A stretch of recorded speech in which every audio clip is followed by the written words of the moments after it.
ரட்சிப்பின் 3 நிலைகள். ஒன்று கடந்த கால ரட்சிப்பு. எபேசியர் 2ஆம் அதிகாரம் 8ஆம் வசனம்.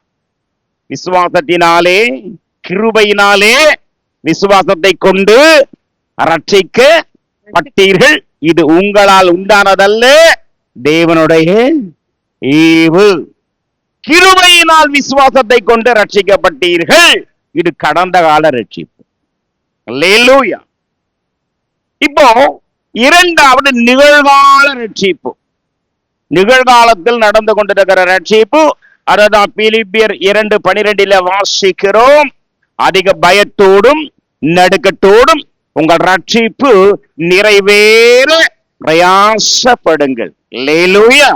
அதிக பயத்தோடு நடுக்கத்தோடு நம்முடைய ரட்சிப்பு நிறைவேற நாம் என்ன செய்ய வேண்டியிருக்கு? பிரயாசப்படணும். ரட்சிப்பு நிறைவேற பிரயாசப்படணும். மூன்றாவது வருங்கால ரட்சிப்பு. மூன்றாவது வருங்கால ரட்சிப்பு. ரோமர் நிருபம் 13:11 அந்த வசனத்தை மட்டும் வாசிக்கும்படி கேட்டுக்கொள்கிறேன்.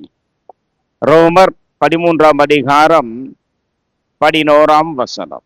ரோமர். நித்திரையை விட்டு எழுந்திருக்கத்தக்க வேலையாயிற்று. நித்திரையை விட்டு எழுந்திருக்கத்தக்க வேலையாயிற்றென்று வேலையாயிற்று என்று நாம் காலத்தை அறிந்தவர்களாய் நாம் காலத்தை அறிந்தவர்களாய் இப்படி நடக்க வேண்டும்.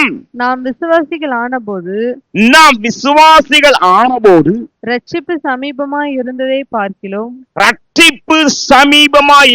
பார்க்கிலும் இப்பொழுது அது நமக்கு அதிக சமீபமாய் இருக்கிறது.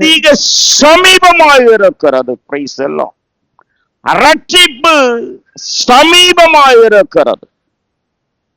நாம ரட்சிக்கப்பட்டப்ப காலம் சமீபமா இருந்தது போல இப்பவும் காலம் நமக்கு நித்திரையை விட்டு எழுந்தரிக்கத்தக்க நேரம் வந்து விட்டது என்ற நிலையிலே இந்த ரட்சிப்பு, வருங்கால ரட்சிப்பு நாம் நிறைவேற்றப்பட வேண்டியவர்கள், நிறைவேறி ஆகணும்.